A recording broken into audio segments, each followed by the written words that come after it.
নমস্কার, আপনারা দেখছেন the social Bangla voice of democracy. আপনাদের সঙ্গে আমি দীপঙ্কর। প্রত্যেক দিন কোনো না কোনো বিষয়, সমাজের বিষয়, আমাদের চারপাশে ঘটে যাওয়া অনভিপ্রেত ঘটনার বিষয়বস্তুকে আমরা তথ্যনিষ্ঠ সহকারে বিশ্লেষণাত্মক ভঙ্গিতে রোজ দিন তুলে ধরার চেষ্টা চালাই।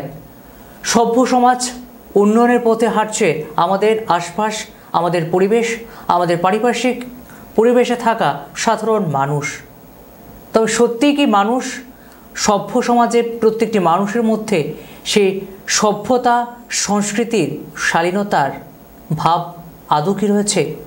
সে প্রশ্ন আজ উঠতে শুরু করেছে শহরতলি আগরতলার লঙ্কামুড়া এলাকায় একটি অনভিপ্রেত অনাকাঙ্ক্ষিত ঘটনাকে কেন্দ্র করে। বন্যেরা বনে, শিশুরা মাতৃ করে।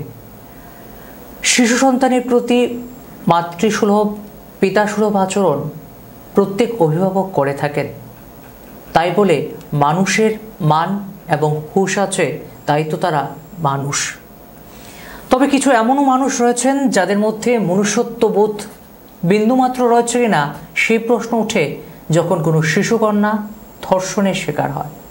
শুধুমাত্র ধর্ষণের শিকার নয়, যখন কোনো শিশু বা কোনো মহিলার উপর এই ধরনের শারীরিক নির্যাতন ঘটে থাকে, তখন সে শিকার হয় সামাজিক অবহেলার, পারিপার্শ্বিক অবহেলার, বিশেষ করে মানসিক অবহেলার। এমন একটি রোমহর্ষক ঘটনার সাক্ষী হয়ে রইল গতকাল সন্ধ্যা রাতে শহরতলির লঙ্কামুড়া এলাকার সাধারণ মানুষ। হতদরিদ্র দিন শ্রমিকের পরিবার নুনান্তে পান্তা ফোড়ায়। রোজ দিন অন্ন রুটি রোজগারের তাগিদে ছুটতে হয় এ প্রান্ত থেকে ও প্রান্তে। অন্য আর 5টি দিনের মতন সেদিনও কাজ করতে গিয়েছিলেন সেই ছোট্ট শিশুটির মা এবং বাবা। আর বাড়ির নির্জনতার সুযোগে বর্বরোচিত কায়দায় একেবারে পৈশাচিক ঘটনা যা শিশুটির উপর ঘটে গেল, তা তার মননে চিন্তনে রেখাপাত করেছে। কি হয়েছিল সেদিন ঘটনা শুনুন কি বলছে সেই ছোট্ট শিশুকন্যার অভিভাবকেরা। কাজ করে গেছি, বাড়িতে আসছিলাম না আমরা। সে তো বাড়ি যাইতে জিনিস নিয়ে কাজ করে বাড়িতে আবার আইসে, আমি বাসার করা জিনিস আসছিল নিতাম। নেওয়ার পরে আমি বাড়িতে 7টার সময় গেছি, যাইয়া আমি কাজ করতে আসি। আমার মায়ে আমারে এই ঘটনাটি করতে আছে, ও মা দাদা এই ঘটনাটি করছে। আমার প্রথম বাসালি করে কইছে আমারে খাড়ের থেকে খাইতাম করছে, গলা চিপা মাইরা লাইব বা ইতানো করছে, বাংলাদেশে ভাড়া দিব মাইরা লাইব আমরা দুনো বোনের। মারার পরের থেকে আরে তাইনেরা খাড়ো নিছে, খাড়েন থেকে এই রেপটা করলো। নাম কি দাদা? কৃষ্ণ গোপাল। কি করে দেন? তাই এমনি টুকটাক রাজমিস্ত্রি কাজ করে। বয়স কত হবে? তো 60। কোন জায়গায় বাড়ি? কপালিবার। কপালিবাড়া কোন জায়গাতে এটা? এটা তো 7 স্কুলের লগে লঙ্কামুড়াই ধরি আমরা দিয়া। হ্যাঁ জায়গা কোনটা? তো শয়তান কপালিবাড়াতে 7 ঘুষপাড়া গদে। কোন জায়গা ভাই? 7 স্কুলটা দে লঙ্কামুড়া লোক আগেরটা খাও। আপনার মায়ের বয়স কত হবে? আমার মেয়ে 7। আপনি কি কেস করছে? ওই তখন থানা গেছে। কি কেস করতে নাইছে? হ্যাঁ কেস করতে নাইছে। হ্যাঁ। বাড়িতে কি কেউ ছিল না? না, কেউ ছিল না। আমার সামনে দরজা দুনোটা, কিন্তু আমার মেয়ে সবসময় বাড়ি দিয়ে খেলাধুলা করে। সামনে দরজাটা বাড়ি আসছিল, কিন্তু সেই পিছের দরজা দিয়ে ঘুরিয়ে আরেকজন পাশের মানুষ পান গোপাল দেখছে, মানে সে আমার ঘরের পিছনে তার ঠিক করতে আছে। তো তার ঠিক করতে আছে দে সে ঘরে আইছে, ঘরে আইয়া তাই লোক শতানি মানে কথা কইতে আছে। অন্ত কি তা করতে যা তাই তার ঘরে জানে না, তাই নিয়ে ঘরে ঢুকছে দিয়ে কথাটা জানে। তাই কয়টার সময় ঘটনা? আমরা তো বাড়ির থেকে বাড়িয়ে গেছি 4টা, তো ধরেন না ঘটনা বনা 7:30। শিশুকন্যা ধর্ষণ কিংবা শিশুদের উপর যৌন হেনস্থার রোধের জন্য আইনি সংবিধানের মধ্যে কিছু সন্নিবিষ্ট হয়েছে নতুন ধারা। পোস্কো আইন রুজু করা হয়েছে সেই শিশুকন্যা ধর্ষণ মামলায়। পশ্চিম মহিলা থানায় লিপিবদ্ধ হয়েছে ধর্ষিতার পরিবারের তরফে মামলা। তবে এখনও ঘটনার 24 ঘন্টা কেটে যাচ্ছে, অভিযুক্ত পলাতক। 60 বছরের স্থানীয় পার্শ্ববর্তী সেই বর্বরচিত লোকটিকে সেই শিশুকন্যাটি কাকা বলে সম্বোধন করত। কাকা অর্থাৎ পিতৃতুল্য। সেই পিতৃতুল্য পুরুষের হাতে হেনস্থার শিকার হচ্ছে সেই শিশুকন্যাটি, যে শিশুকন্যাটি রোজ দিন খেলার মাঠে খেলার কথা ছিল, রোজ দিন পুতুল খেলার কথা ছিল, সেদিনও সেই খেলার ছলেই তার উপরে অকথ্য বর্বরোচিত নির্যাতন ঘটল একজন প্রৌঢ়ের হাতে। 60 বছরের কৃষ্ণকপালী অভিযুক্তের কাঠগড়ায় তাকে জোরপূর্বক বাড়ির নির্জনতার সুযোগে শারীরিকভাবে হেনস্থা করা হয়। রোজ দিন আমাদের সভ্য সমাজে কোথাও না কোথাও আমাদের আশপাশ এলাকার মধ্যে এমন ধরনের হেনস্থার শিকার হচ্ছে ছোট্ট ছোট্ট শিশুকন্যারা। সেক্ষেত্রে অবশ্যই অভিভাবকদের আরও বেশি যত্নবান হতে হবে।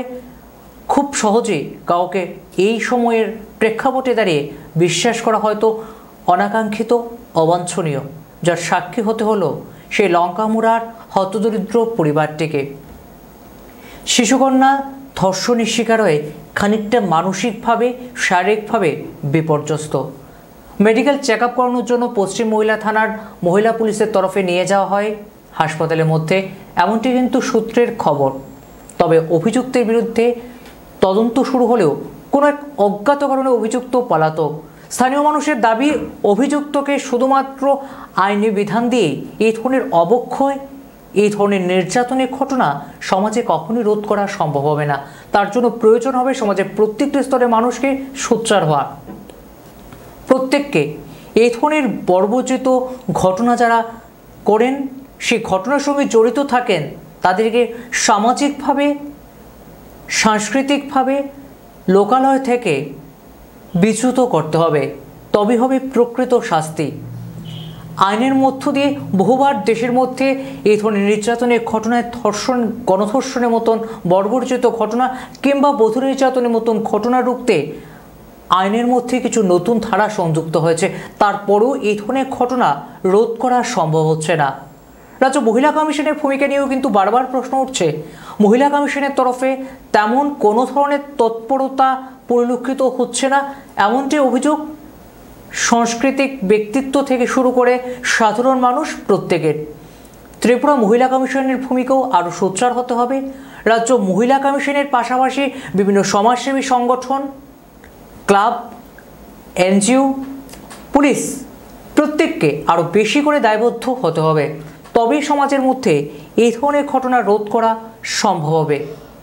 একটি ছোট্ট শিশু যার খেলার বয়স, হাসি কিংবা পুতুল খেলার মধ্য দিয়ে সময় অতিবাহিত করার কথা, তাকেই এই ধরনের নির্যাতনের সাক্ষী হতে হয়েছে। হয়তোবা যে নির্যাতন তার জীবনে ঘটে গিয়েছে তার রেখাপাত সারা জীবন তাকে বহন করে চলতে হবে। কেননা হয়তোবা সেটা কি ঘটেছে তার জীবনে এই মুহূর্তে, আজকের দিনে, এই বয়সের সমসাময়িক প্রেক্ষাপটে দাঁড়িয়ে হয়তো উপলব্ধি করতে পারছে না। যারা এই ঘটনার সঙ্গে জড়িত তার অবশ্যই দৃষ্টান্তমূলক শাস্তি হওয়া দরকার এবং পুলিশকে নিরপেক্ষ ভূমিকা নেওয়া দরকার। বিভিন্ন ঘটনা, নারী নির্যাতন, ধর্ষণ, গণধর্ষণের মতন ঘটনায় বহু ক্ষেত্রে এমন পরিস্থিতির সৃষ্টি হয়, রাজনৈতিক প্রভাব, অর্থের প্রভাব কিংবা লোকলজ্জার ভয়ে অনেক সময় নির্যাতিতার পরিবার পিছু পা হয়ে দাঁড়াতে বাধ্য হয়। এই ঘটনা ক্ষেত্রে কোন দিকে মোড় নেবে সেদিকে অবশ্যই তাকিয়ে সাধারণ মানুষের পাশাপাশি শহরতলি, গোটা রাজ্যের মানুষ, এলাকার মানুষ, বিশেষ করে সে নির্যাতিতার পরিবার। মহিলা এসেছেন আজকে, ওনার বাড়ি লঙ্কামুড়ায়। তো ওনার অভিযোগ যে কালকে বিকেলে উনি যখন কাজ করে বাজারে গেল, ওনার স্বামীও ঘরের বাইরে ছিলেন, তখন বিকাল 5:30 নাগাদ ওনার মেয়ে, 7 বছরের মেয়ে, ও বাড়িতে একা ছিল। তো ওই আসামি যে মানে অ্যালিজেড অ্যাকিউজ কৃষ্ণ কপালী, ও প্রায় ওদের বাড়িতে আসা যাওয়া করতো, ওর বাড়ি শানমোড়া। তো কালকে সুযোগ পেয়ে যখন মেয়েটা একা ছিল বাড়িতে, তো পিছনের দরজা দিয়ে ঢুকলো, তারপরে উনি খারাপ কাজ করলো। কেস নিচ্ছি আমরা এখন 376 IPC অ্যান্ড পক্সোতে নেব, তারপরে থ্রেটেনিংও থাকবে। এই ঘটনা আগামী দিনে কোন দিকে মোড় নেবে তা জানার জন্য এবং অবশ্যই নিত্য নতুন আপডেটস পাওয়ার জন্য সাবস্ক্রাইব করতে ভুলবেন না আমাদের YouTube channel social Bangla. Visit us at www.thesocial.in। নমস্কার।